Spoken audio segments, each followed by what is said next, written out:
नमस्कार दर्शक बंधु प्योर देसी चिकित्सा हेचरी को मो मंच आपको स्वागत जनाऊँ। दर्शक बंधु पूर्व वीडियो आम कथा को आम सीआरडी रोग को चिन्हवा लक्षण रू सीआरडी रोग को चिन्हवा तार उपचार करवा ट्रिटमेंट करवा ता विषय आम कथा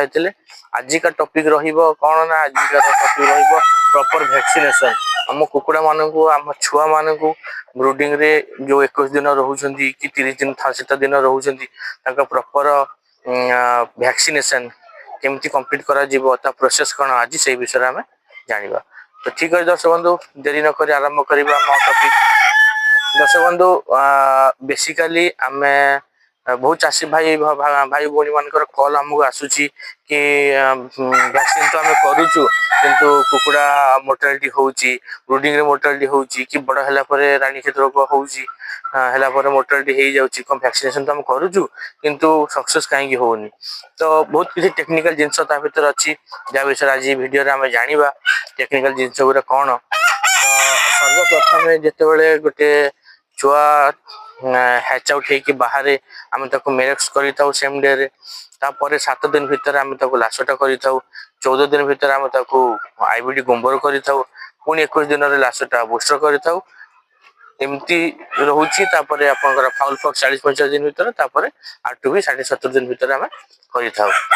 तो ये तो आम जानिले वैक्सीनेशन विषय कौन कौन वैक्सीन आम करवा विषय आम जानिले कि प्रोसेसटा कौन केमती सठिक उपाय वैक्सीन टा कले आम सक्सेस हम केमती कोल्ड चेन मेंटेन करवा केमती टेम्परेचर टाक मेंटेन करवा कौटू वैक्सीन किणवा से सब विषय आम जानिबा। देखो दर्शक बंधु वैक्सीन आम कौटू किणवा सर्वप्रथम आम जानिबा कि किणवा कौटू जो दुकान रे आपण देखिबे वैक्सीन जे रखुथिबो जदि से फ्रिज रखिछि ओ फ्रिज डोर रखुछि आइस बॉक्स नुहे फ्रिज रो डोर रखुथिबो टेम्परेचर 2 ରୁ 8 डिग्री भीतर रहउथिबो सेइटू वैक्सीन आम किनिले आम वैक्सीन टा सठिक बोली आम जानिबा बुझिबा। तो जो दुकान आम किणवा वेटनरी शॉप रू मेडिसिन दुकान किणवा वैक्सीन जीवा सांगे बरफ नहीं कि जीवा जदि पाखे बरफ थी से बरफ मिसेकी देवे वैक्सीन बरफ पकईकी देवे जदि बरफ न था आम निजे बरफ गोटे हाथ में क्यारी कर नहीं जाइए दुकान रू आनिबा बरफ वैक्सीन टाक रखिकी आनिबा आनला पर धरतु मु लाशटा कथा कहबी लाशटा कौन ना बाँ पट आखिरे हो कि डाण पट बाँ पट नाकर हो गोटे गोटे ड्रप आम करवा केमती करवा एक तो आम आनिले बरफ रे कोल्ड चेन मेंटेन कर आनिले आम आनिकी फ्रिज रखिले आम डोर रे संध्या समय पंचम दिन हो कि षष्ठ दिन हो आम वैक्सीन करवा। तो कौन करवा ना फ्रिज डोर रखिले डोर जो बाहर करिकी तार जो रोचे डाइल्यूशन पानी रोचे आ पाउडर को मिक्स कर सारा पर आम कौन कर गोटे ओदा कपड़ा को आम निज हाथ में गोरेबा जमी आम हाथ हिट भी बोतल को न लगे गरम न हुए कोल्ड चेन मेंटेन करने ओदा कपड़ा को आम हाथ में गोरेबा गोरे सारा पर कौन करवा ना गोटे गोटे छुआ को धरिकी आखिरे हो नाकर हो गोटे गोटे ड्रप आम पकेवा। तो ये हूँ प्रॉपर वे वैक्सीनेशन रो cold chain maintain most important thing जब हम कोल्ड चेन मेंटेन न कर आम प्रॉपर वैक्सीनेशन सेटा आमर सक्सेस है बोली आम जानी परिबानी। किछि लोक अच्छा से पीवा पीवा को देले भी आगे हम किंतु बेस्ट वे है आखिरे कि नाकरे करंतु आउ गोबर भी जदि कर गोबर से प्रोसेस लाशटा बुस्टर भी सेम प्रोसेस रे करेंगे चाहे आप आरटू भी आणु आरटू भी जदि करेंगे कोल्ड चेन मेंटेन करेंगे 0.3 ରୁ 0.5 ml आपण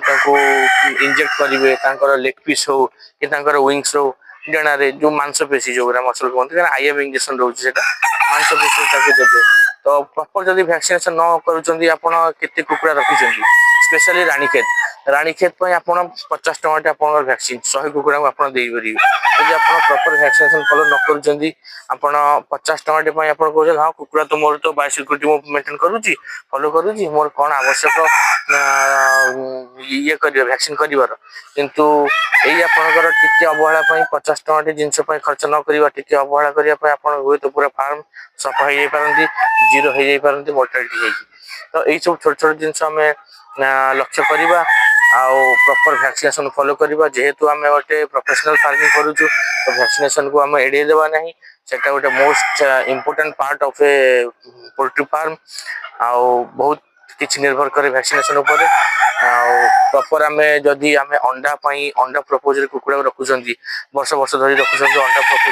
प्रपोज आम कौन करवा डेट अवश्य डायरी मेंटेन करवा कि जनवरी मास एतिक तारीख आम करते तो फेब्रुआरी मास कि मार्च मास एतिक तारीख ही करवा एत दिन 60 दिन हो जाऊँगी कि 50 दिन हो जाऊँगी एतिक व्यवधान आम करवा डेट आप नोट कर रखिए मेंटेन करेंगे कहीं रानी क्षेत्र कौन से औषध ना वैक्सीन को छाड़ी औषध कौन से औषध ना आउ चेष्टा करेंगे बार्ड इम्यूनिटी सदा स्ट्रंग रखापी कहीं एक तो जो देशी कुकुड़ा विषय में कहूँ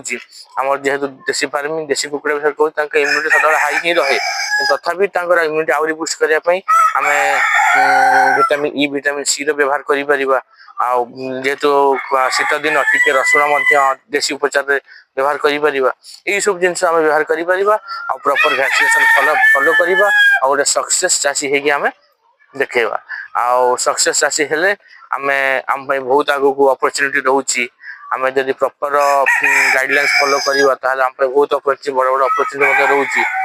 तो ये सब जिन आज्ञा आज एतिक आज्ञा पुणी देखा नेक्स्ट वीडियो किसी नूतन तथ्य सह किसी नूतन विषय वस्तु सह आलोचना करवा आज एतिकी नमस्कार।